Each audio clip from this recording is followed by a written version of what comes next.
bây giờ nó thar cô lần là lâu em xem đâm thì phim mình thôi đâm tôi đi quên cả lắm thua ngã em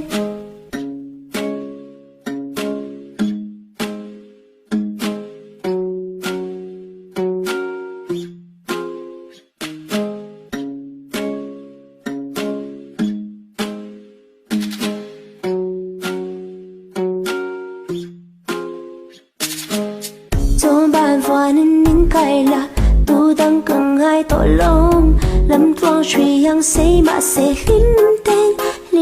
tên quang rạ bùi lẽ tu đi bùi lâu sao về chín mà sẽ em đang cần ai tội lông Tudang cần ai tội lông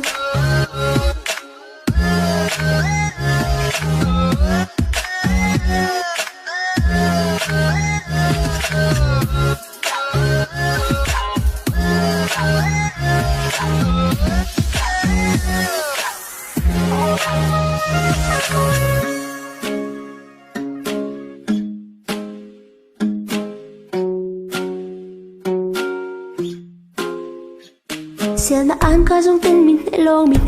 nè lo Kalam toang ka ka thui kir to lo Bây giờ đã tham lưu vang in loài thích vì cần nu lệ to lo Bát tiang ka son zel to ne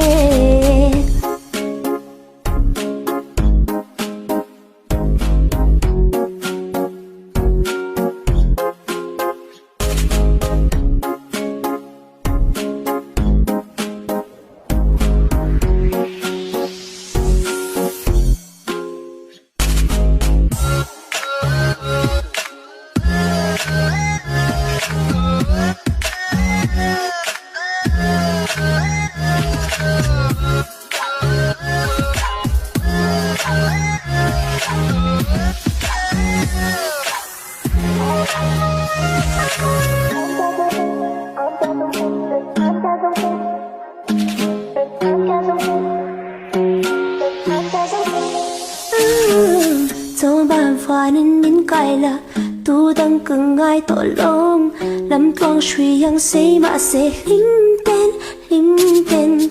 quang rạ bùi lẽ tu đi bùi lâu sao về chín mà sẽ